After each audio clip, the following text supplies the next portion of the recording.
How long was I sitting there? Stanley wondered to himself. Minutes? Days? Centuries? Did something crucial happen while my senses were turned? He made a note to be more careful with time from now on.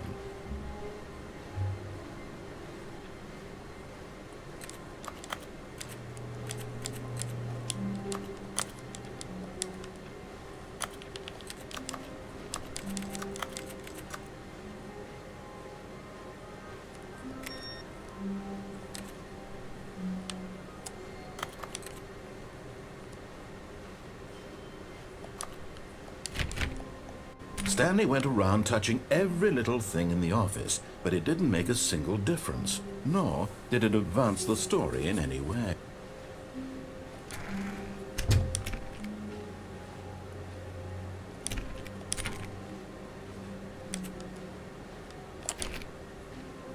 When Stanley came to a set of 2 open doors, he entered the door on his left.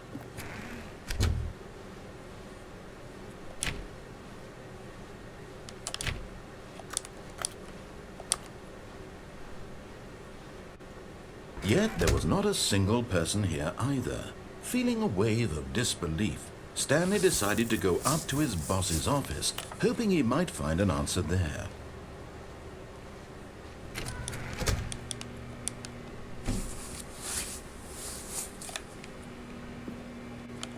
Stanley stepped into the broom closet, but there was nothing here, so he turned around and got back on track. Nah, I'm just gonna chill in here. There was nothing here. No choice to make, no path to follow. Just an empty broom closet. No reason to still be It's here. not empty.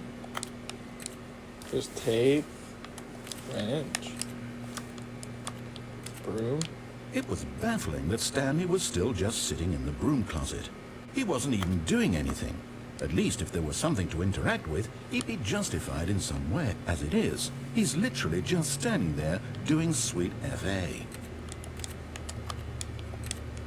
Sweet fuck all, is what he means. Are you really still in the broom closet? Yep. Standing around doing nothing? Yep. Why?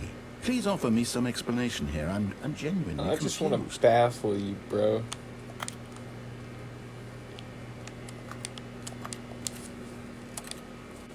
You do realize there's no choice or anything in here, right? If I'd said Stanley walked past the broom closet, at least you would have had a reason for exploring it to find out. But it didn't even occur to me because literally this closet is of absolutely no significance to the story whatsoever. I never would have thought to mention it.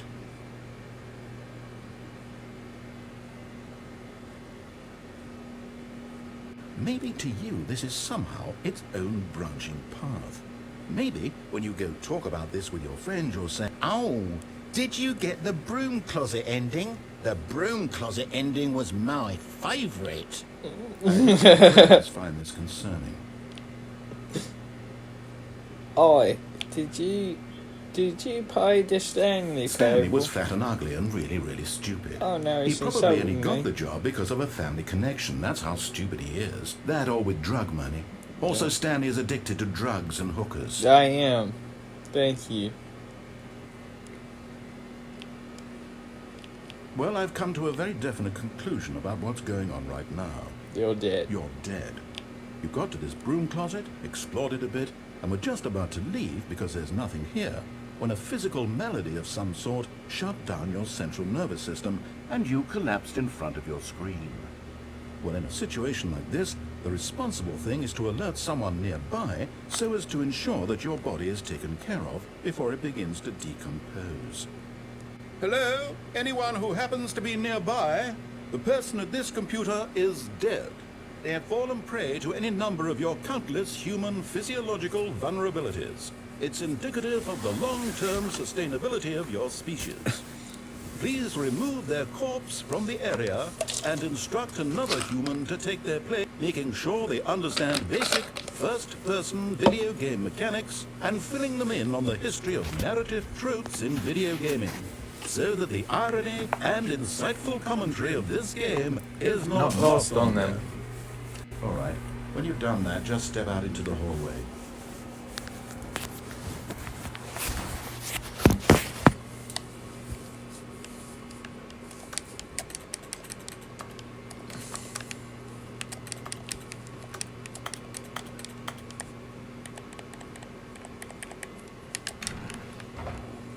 Ah, second player. It's good to have you on board.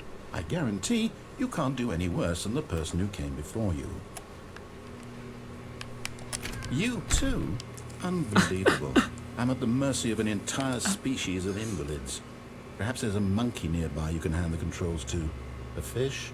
Fungus? Look, you can hammer out the details. I'm not particularly picky. I'll just be waiting for when you're ready to pick up the story again.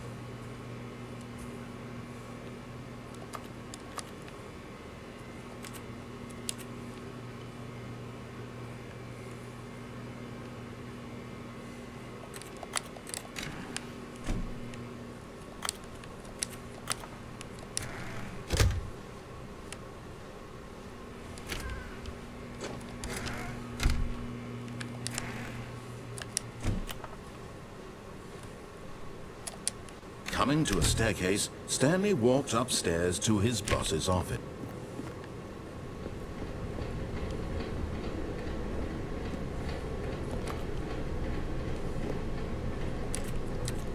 What's that note say?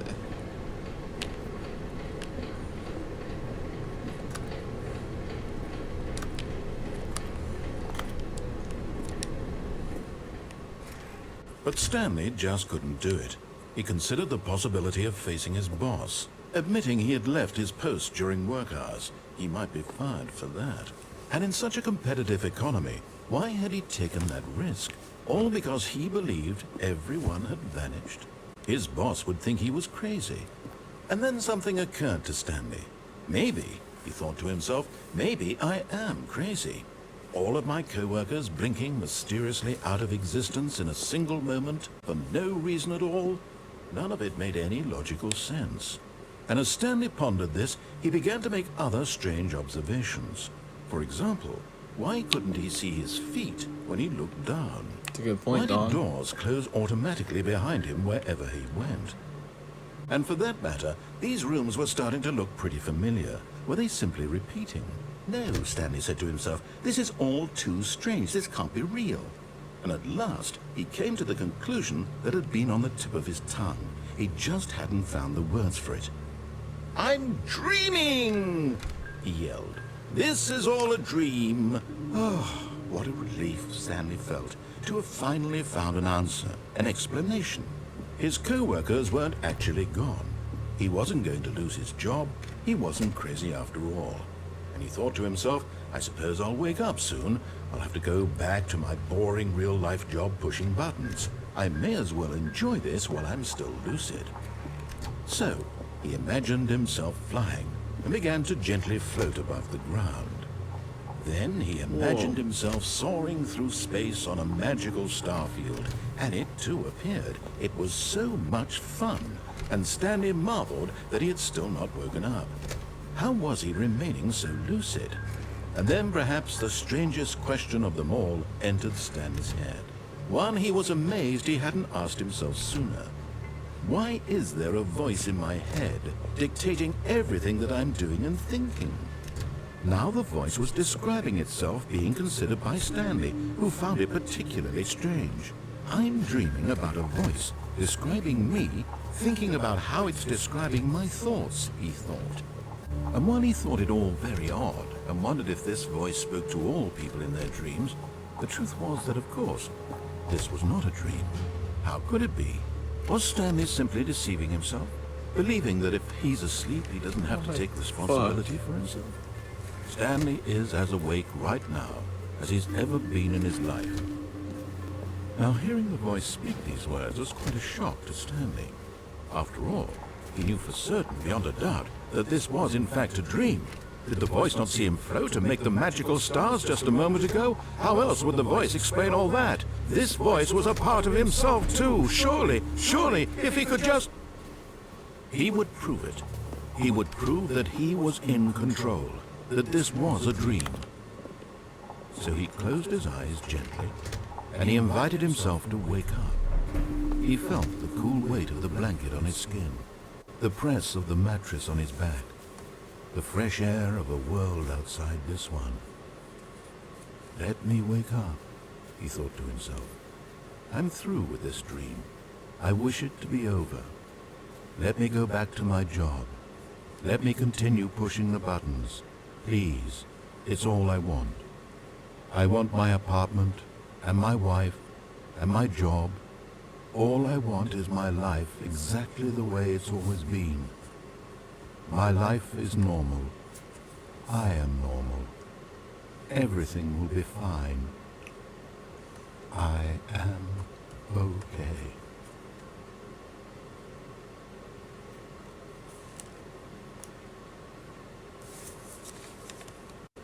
Stanley began screaming. Please, someone, wake me up. My name is Stanley. I have a boss. I have an office. I am real. Please, just someone tell me I am real. God. I must be real. I must be. Can anyone hear my voice? Who am I? Who am I?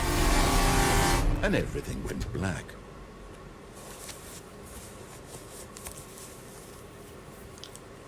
This is the story of a woman named Mariella. Mariella woke up on a day like any other. She arose, got dressed, gathered her belongings, and walked to her place of work.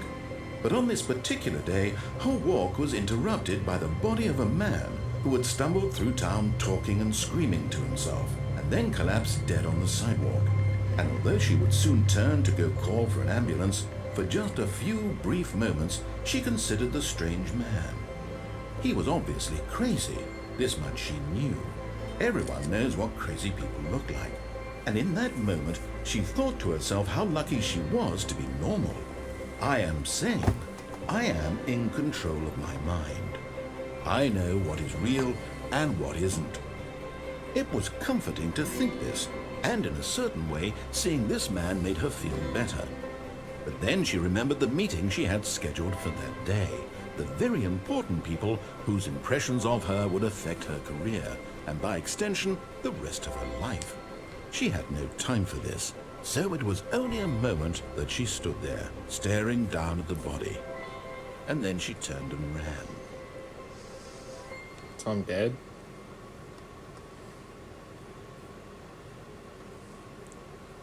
I need to take a break from this and come back when I'm on psychedelics again. The past hour or so. How long have I been playing? 44 minutes. This has been like just stoned. Last night I was whew. But I want to come back. I don't want to keep playing this right now. Can I save?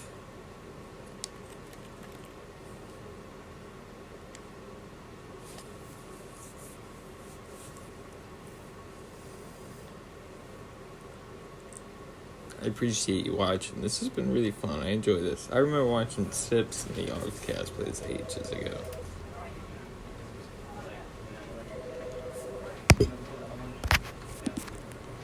Play another tribute one.